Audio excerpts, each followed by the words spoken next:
Hi, welcome to my summary of learning for ECI831.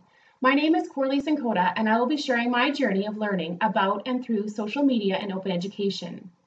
Before ECI831, I had a presence on social media, but not a big one. I had Facebook and I pinned a few favorites on Pinterest. But thanks to this class, I can now say I have expanded my digital footprint. You can find me sharing my thoughts on Twitter at Corley Sinkota and on my blog at corleysinkota.wordpress.com. As you can see, I started creating a digital identity by simply using my name. Thankfully, it's a unique one. I learned in ECI831 that creating a digital identity is more than setting up social media accounts. As learners, we can grow our personal learning networks by exchanging ideas on social media platforms like Twitter. And as an educator, I can encourage my students to participate as well. This helps me shift my role from a didactic teacher to inquiry-based learning. However, I must consider my students' digital literacy skills and if there is an impact of a digital divide on their learning. I must also encourage my students to engage in positive digital citizenship by helping them develop critical thinking around privacy, credible sources, and the law, to name a few, as they engage online. To accomplish inquiry-based learning, Michael West advocates that students are given real problems to solve, with the opportunity to collaborate by sharing and collecting information, and do all of this with relevant and available media. As an adult educator, this is one way I can help my students to move from being knowledgeable to knowledge-able. Although I recognize the value of digital media in educating young adults, you might say that before ECI831, I was hesitant to allow my children to explore and learn in the digital world. ECI has taught me that digital and social media is, and will continue to be, a conduit to higher learning and connection with others. As parents, then, we have a responsibility to help our children recognize the value of what and how they are learning while online, by ensuring the content is both safe and appropriate. We are all prone to believe what we hear if it confirms our biases. This is us when we live in a filter bubble. However, as educators and learners, we are challenged to be critical thinkers, to burst the bubble, and to consider new ideas. This is not an easy task, but a vital one. So how do we help our students to become critical thinkers? My classmates suggested collaboration through peer review. This is a great way for students to engage in conversation to further their understanding of what they are interpreting. This is also a great start for students to build their personal learning networks. In addition to consuming information online, Katia Hildebrandt challenged us to consider ways in which we can encourage our students to become active digital citizens by raising awareness, organizing gatherings, or raising money to create change around social, policy, or environmental issues. Katia reminded us that clicking like on a hashtag without actively participating in the issue is more in line with slacktivism than affecting any real change. I struggled with this notion, but realized she was right.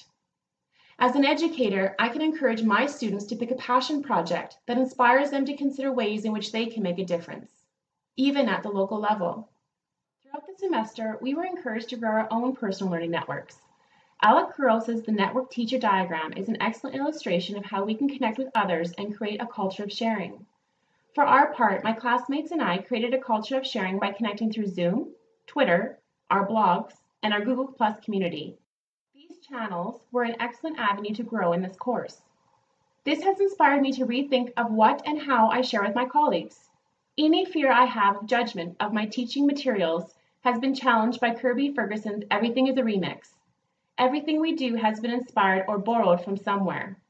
So why force our fellow educators to reinvent the wheel?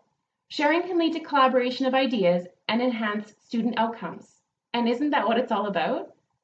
In ECI831, I learned the value of social media to venture out into more open spaces to make connections, share and collaborate with other educators beyond my own school, as Dean Sharesky illustrates in his video sharing the moral imperative. This paves the way for access to open educational resources that can enhance our teaching practice for the benefit of our students. Open educational resources are the foundation of massive open online courses, or MOOCs. These are free online courses delivered by notable post-secondary educational institutions. What a powerful concept to empower anyone to learn and grow. In ECI831, I had the opportunity to explore a free online course called Indigenous Canada, offered by the University of Alberta. This course will be an excellent starting point for me to learn more about Indigenous perspectives and worldviews. as a Canadian citizen and as my school moves to indigenize its curriculum. This semester, I experimented with a number of apps and animations. Snapchat was a hit with my daughter. It was fun, but I can't say I got the hang of it. I uploaded a few videos demonstrating my stellar organizational and DIY skills. I even created a GIF of me trying to install a bracket in a closet. I thought of a way to engage my students in an online discussion using Facebook. I even tested it out, and it looks like it's going to work well. I can't forget to mention the skills I have learned by creating this Powtoon. As in labor-intensive as it was, I'm sure glad I pursued it. Overall, ECI831 has challenged me to think of how social media and open education can enhance my teaching practice and ultimately help my students learn in a more open and engaging way. From the online tools and apps to the deeper thinking on topics such as digital literacy, social activism, the culture of sharing, and access to free education through MOOCs, I am so excited to bring these concepts into the classroom. Thank you to Alec Kuros, Katja Hildebrandt, and of course my fellow classmates for such an enriching learning experience.